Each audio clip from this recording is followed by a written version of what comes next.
Road accidents విపరీతంగా పెరిగిపోతున్నాయి.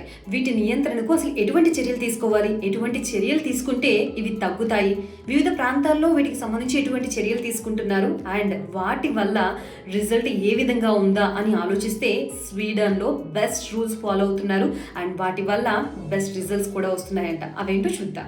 1997లో స్వీడన్లో vision zero అనే ఒక కాన్సెప్ట్ ని ఇంప్లిమెంట్ చేశారట. ఉన్న ప్లేస్ ని బట్టి మన వెహికల్ యొక్క స్పీడ్ అనేది డిసైడ్ చేయాలంట. అంటే దీని ఉద్దేశం ఏంటంటే మన స్కూల్స్ అండ్ కాలేజెస్ లాంటి హాస్పిటల్స్ లాంటి సెన్సిటివ్ ఏరియాస్లో ఉన్నప్పుడు మన వెహికల్ యొక్క స్పీడ్ 30 కిలోమీటర్స్ ఉండాలట.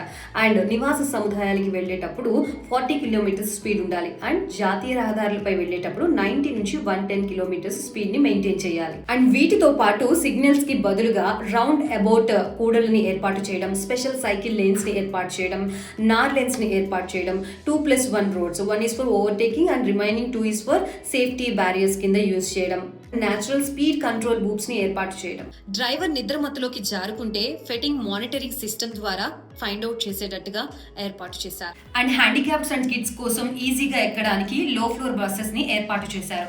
అండ్ ఏదైనా వెహికల్ ఇంకో వెహికల్ ని ఢీకొట్టే సమయంలో ఈజీగా ఫైండ్ అవుట్ చేయడం కోసం ఆటోనమస్ ఎమర్జెన్సీ సిస్టమ్ ని ఏర్పాటు చేశారు.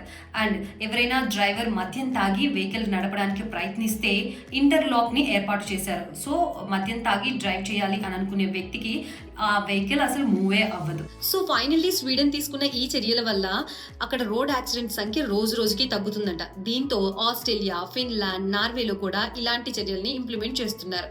సో మనకు కూడా ఇలాంటి రూల్స్ అండ్ రెగ్యులేషన్స్ వస్తే బాగుండు కదా. రోడ్ యాక్సిడెంట్స్ సంఖ్య మనకు కూడా చాలా వరకు తగ్గే అవకాశం ఉంది. మీరేమంటారు?